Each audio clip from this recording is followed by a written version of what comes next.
धातु कर्म पार्ट 3। इसके पहले धातु कर्म लेसन के हम लोग 2 पार्ट्स पढ़ चुके हैं। क्लास 10 के फिज़िकल साइंस पोर्शन में लेसन नंबर 8 का ये 0.5 पोर्शन है, 8.5 धातु कर्म। तो आज पार्ट 3 में हम लोग पढ़ेंगे मोर्चा के बारे में या जंग के बारे में। जब लोहे को साधारण अवस्था में वायु के संपर्क में लाया जाता है तब एक लाल भूरे रंग का आवरण उसकी सतह पर बनता है जिसे मोर्चा या जंग कहते हैं। इसका फॉर्मूला है Fe2O3.xH2O। x का मतलब है नंबर कुछ भी हो सकता है, 1 2 3, मतलब जल के अणु कितने भी उसके साथ जुड़े हो सकते हैं। इसे हाइड्रेटेड फेरिक ऑक्साइड भी कहते हैं। अभी हम देखते हैं कि मोर्चा किस प्रकार लगता है, उसके पीछे रसायन या केमिस्ट्री क्या है। मोर्चा लगना एक विद्युत रसायन प्रक्रिया है। विद्युत रसायन का मतलब है कि इलेक्ट्रोकेमिकल प्रोसेस है जो यहाँ पर आयन्स और इलेक्ट्रॉन्स के आदान प्रदान से होता है। देखते हैं पहले क्या होता है। पहले चित्र को ध्यान से देखो। इस चित्र में दिया गया है एक लोहे का सरफेस है, उस पर एक पानी की बूंद है, वायु का भी संपर्क है और जल भी है, तो वहाँ पर जंग लगेगा। ये हमेशा ध्यान में रखना है कि जंग लगने के लिए बहुत ज़रूरी है वायु का होना और उसमें नमी होना, जलवाष्प होना ज़रूरी है। तो रिएक्शंस देख लेते हैं कैसे होगा। पहले ये देखो कि लोहे के सतह पर छोटे छोटे वोल्टाइक सेल का निर्माण होता है। जो सेल्स बनते हैं इसमें जो धनोद के रूप में कार्य करता है लोहा, अशुद्धियाँ ऋणोद के रूप में काम करते हैं एवं ऑक्सीजन तथा जल का घोल विद्युत विच्छेद्य के रूप में काम करता है। जिन लोगों ने विद्युत विच्छेदन पहले पढ़ा है उन लोगों को ये समझने में आसानी होगा। बाद में मैं विद्युत विच्छेदन लेसन एक बार फिर रिवाइज करवा दूंगा। तो पहले यहाँ पर H2O जल जो है वो 2 तरह के आयन में बढ़ जाएगा, H+ और OH-। यहाँ पे साइड में थोड़ा सरक गया है लेकिन एक्चुअली वो है H+ आयन और OH- आयन। तो इन आयन्स की वजह से देखते हैं कि अलग अलग जगह पे क्या प्रतिक्रिया हो रही है। पहले धनोद पर लोहा है, लोहा इलेक्ट्रॉन त्यागेगा और बन जाएगा Fe++। और ऋणोद पर इलेक्ट्रॉन मिलेंगे और मिलने के कारण जो H+ आयन बने हैं H2O से, उस आयन को इलेक्ट्रॉन मिल जाएगा और वो नवजात हाइड्रोजन H बन जाएगा। ऐसे 2 हाइड्रोजन साथ में जुड़कर H2 या हाइड्रोजन गैस बनाएंगे। दूसरी तरफ ऑक्सीजन और जल H2O ये भी इलेक्ट्रॉन के संयोग के साथ OH- आयन बनाएगा। तो जो रिएक्शन लिखा हुआ है तो वहाँ से हम लोगों को मिल रहा है कि यहाँ पर जो OH- आयन तैयार हुआ, ऑक्सीजन और H2O इलेक्ट्रॉन ग्रहण करेगा, उससे OH- आयन बनेगा। और जो नवजात हाइड्रोजन थे वो ऑक्सीजन के साथ संयुक्त होकर कुछ जो है वो जल भी बनाएंगे, H2O भी बनाएंगे। लेकिन उसके बाद वाली जो प्रतिक्रिया है वो बहुत इम्पॉर्टेंट है। वो ये कि यहाँ से जो Fe++ आयन जो बने हैं और OH- जो आयन हैं ये जुड़ जाएंगे और जुड़ के बनेंगे FeOH2 फेरस हाइड्रोक्साइड। तो फेरस हाइड्रोक्साइड जो है FeOH2 वो ऑक्सीजन के साथ फिर संयुक्त होगा और अब की बार संयुक्त होकर Fe2O3.H2O बनाएगा और साथ में जल के अणु भी बनेंगे H2O। तो ये Fe2O3.H2O जो है ये तो जंग का फॉर्मूला है। तो यहाँ से हमको दिख रहा है कि जंग का निर्माण होगा एक विद्युत रसायन प्रतिक्रिया से। नेक्स्ट है समुद्र के जल में अधिक तीव्रता से जंग लगता है। ये जानकारी तुम्हें होनी चाहिए कि समुद्र के पानी में आयन होते हैं, क्लोराइड आयन, उसमें साधारण नमक NaCl या MgCl2, ऐसे बहुत अलग अलग तरह के लवण होते हैं। ज़्यादातर NaCl बहुत ज़्यादा परिमाण में होता है, साधारण नमक वहीं से ही नमक आता है हमारे खाने के लिए। तो समुद्र के जल में क्लोराइड मतलब Cl माइनस आयन अधिक होते हैं, और ये आयन जो है मोर्चा लगने की क्रिया को और तीव्र कर देते हैं और फास्ट कर देते हैं, इसीलिए नमकीन पानी में जल्दी जंग लग जाएगा। एक उदाहरण के तौर पर ये रामेश्वरम में एक टापू है, मतलब द्वीप है। उस द्वीप पर जाने के लिए एक रेलगाड़ी जाती है, वो समुद्र के ऊपर से जाती है, और जाते समय उसको जिस ब्रिज से होके गुजरना पड़ता है वो लोहे का ब्रिज है, और बहुत पुराने ज़माने का है, पंबन ब्रिज जो है। अब ये जो ब्रिज जो है ये हमेशा समुद्र के जल के संपर्क में आने की वजह से जंग लगने का चांस इसमें सबसे ज़्यादा है। तो यहाँ पर मेंटेनेंस बहुत ज़्यादा ज़रूरी पड़ता है। यहाँ के कर्मचारियों को, रेल कर्मचारियों को बहुत ज़्यादा मेहनत करनी पड़ती है लोहे को जंग से बचाने के लिए।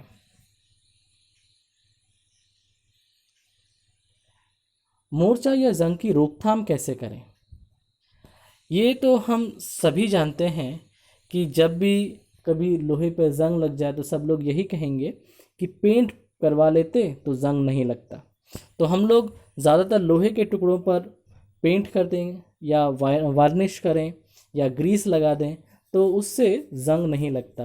उसका कारण ये है कि ऑक्सीजन से और जलवाष्प से लोहे का संपर्क जो है वो टूट जाता है, जिसके कारण जंग नहीं लग पाता। दूसरा विधि है गैल्वनाइजेशन। इसमें लोहे पर जस्ते का लेप लगाया जाता है, जिंक का। ये पहले भी हम लोग पढ़ चुके हैं जस्ते के उपयोग में। तो जैसे ये है छत जो बना हुआ है टीन का, उसमें लोहे के ऊपर एक जस्ते का लेप है। हम लोग लोहे से स्टील भी बना सकते हैं, और स्टील बनाने से उस पर जंग नहीं लगता।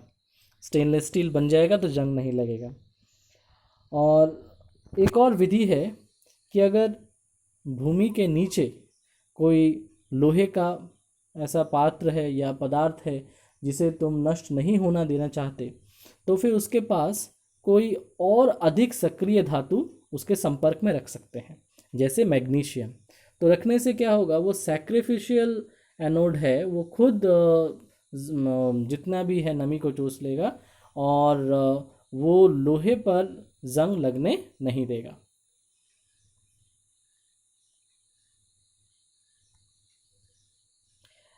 दिल्ली का लौह स्तंभ, ये सिलेबस में एक इम्पॉर्टेंट पॉइंट है।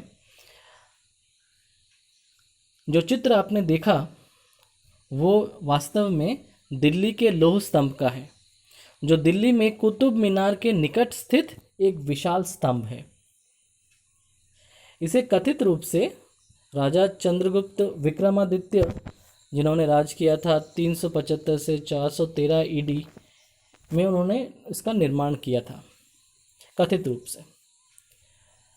लौह स्तंभ में लोहे की मात्रा लगभग 98% है, और सबसे इम्पॉर्टेंट बात यह है कि इस पर अभी भी जंग नहीं लगा है। तो ज़रूर प्राचीन काल में भी हमारे यहाँ भारत का जो धातु कर्म था वो बहुत उन्नत मान का था। तो ये जो है ये अपने आप में प्राचीन भारत धातु कर्म की एक पराकाष्ठा है। मतलब बहुत ही उन्नत था भारत का धातु कर्म उस समय में। एल्यूमिनियम का क्षय। अब देखा जाता है कि एल्यूमिनियम धातु का जो क्षय है, मतलब उसका जो जंग है, वो एल्यूमिनियम के लिए लाभदायक होता है। किस प्रकार? नम वायु में एल्यूमिनियम पर एक कठोर, पतला एवं अघुलनशील आवरण जम जाता है। इससे एल्यूमिनियम धातु का वायु से संपर्क टूट जाता है एवं धातु का क्षय रुक जाता है। रिएक्शन देखो, यहाँ पर एल्यूमिनियम ऑक्साइड Al2O3 बन रहा है ऑक्सीजन के संपर्क में। ये जो ऑक्साइड बनेगा ये एल्यूमिनियम पर एक कवर का काम करेगा, जो उसको और ज़्यादा जंग से बचाएगा। तो इसका उपयोग करते हुए हम लोग एक कृत्रिम रूप से एनोडाइजिंग करते हैं। अब एनोडाइजिंग क्या है?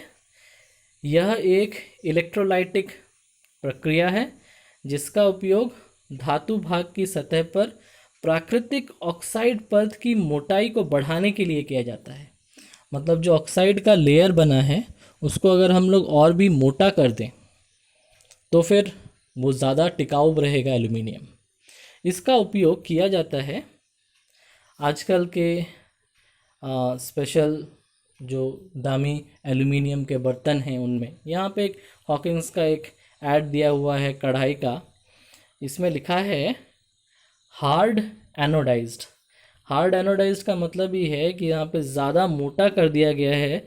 ये जो Al2O3 है, एल्यूमिनियम का जो छः है, एल्यूमिनियम का जो जंग है, उसका परत को और भी ज़्यादा मोटा कर दिया गया है, तो वो ज़्यादा दिन तक टिकेगा और ज़्यादा बेहतर रहेगा, उस पर वो और नष्ट नहीं होगा।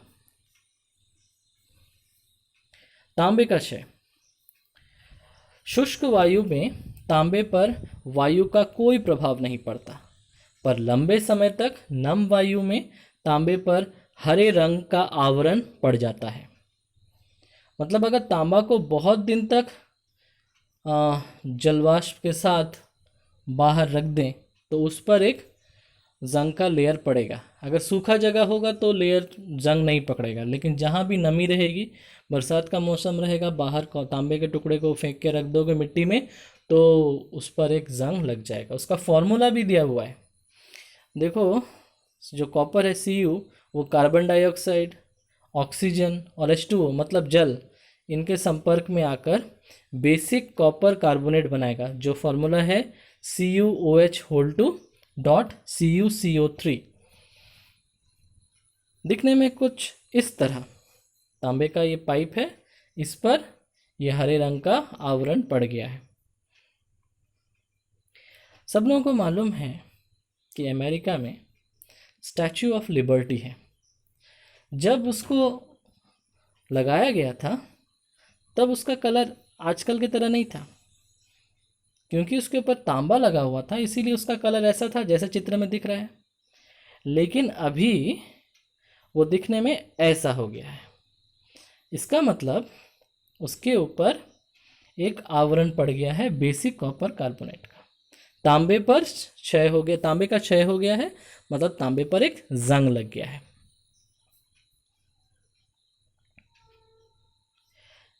अब एक बहुत इंपॉर्टेंट बात, जस्ता, एल्यूमिनियम, तांबा, इन सब से बने बर्तनों को, जो इन सब से जो बने बर्तन होंगे उनमें भोजन रखने में बहुत सावधानी बरतनी चाहिए।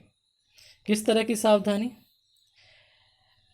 जिंक मतलब जस्ता, एल्यूमिनियम, इन सब में अम्लीय भोजन अगर रखा जाए, अम्लीय भोजन के संपर्क में आने से घुलनशील धात्विक यौगिक बनते हैं जो भोजन को विषाक्त कर देते हैं, मतलब फूड पॉइजनिंग हो जाएगा। जिंक के साथ या एल्यूमिनियम के साथ अगर खट्टा भोजन, खट्टा का मतलब ही एसिडिक, अम्लीय भोजन संपर्क में आएगा तो फूड पॉइजनिंग हो जाएगा। ऐसे ऐसे पदार्थ बनेंगे जो घुल जाएंगे भोजन के अंदर, और वो बहुत पॉइजनस है। इसीलिए बोला जाता है कि एल्यूमिनियम फॉइल के अंदर खाना नहीं बनाना चाहिए, विशेषकर अगर कोई भी खट्टा चीज़ है तो एकदम नहीं। गैल्वनाइज्ड मेटल में भी खाना नहीं बनाना चाहिए। गैल्वनाइज्ड मेटल, बहुत से बाल्टियों के ऊपर गैल्वनाइजिंग किया होता है, मतलब अंदर लोहा है, उसके ऊपर जस्ते का लेप लगा हुआ है। तांबा ऑक्सीजन की उपस्थिति में अम्लीय भोजन के संपर्क में आने से घुलनशील धात्विक यौगिक बनाता है। तो तांबा भी हम सब जानते हैं कि उसका क्षय भी खतरनाक है, तो वो भी तो हम लोग तीनों चीज़ों से, तांबा से, एल्यूमिनियम से और जस्ता से बचें जब हम लोग भोजन बना रहे हैं, तो इन सब का उपयोग नहीं करना है। कांसे के बर्तन में भी देखा जाता है कि कटे हुए फल अगर ज़्यादा देर तक रखे गए तो वहाँ भी फूड पॉइजनिंग होने की संभावना है। तो पूजा का प्रसाद हो या कोई भी दूसरे काम में अगर यूज़ किया जाए कांसे का बर्तन, तो उसके अंदर तो है ही तांबा, है ही जस्ता, तो वो सब जो है फूड पॉइजनिंग के कारण बन सकते हैं। देखो यहाँ पर दिया हुआ है कि तांबे के बर्तन में ऐसे नहीं पकाना है। और लास्ट में क्षययुक्त धातुओं के बर्तन को ठीक तरह से साफ करके ही उसका उपयोग करना चाहिए। अगर जंग लग गया है किसी भी धातु के बर्तन में तो उसको अच्छे से साफ करना है, फिर जाकर उपयोग करना है। जैसा चित्र में दिख रहा है ऐसे बर्तनों में हरगिज नहीं। तो आज हम लोगों ने पढ़ा अलग अलग धातुओं के क्षय के बारे में, क्यों होता है और इसके उपयोग क्या है और इसके दुष्परिणाम क्या हैं और कैसे इनसे बचा जाए। तो आज यहाँ पर धातु कर्म लेसन खत्म होता है। साथ में प्रश्न उत्तर दिए जाएंगे, उन सबको कॉपी में लिखो, किताब पढ़ो और कोई प्रश्न हो तो व्हाट्सएप में पूछो। Thank you.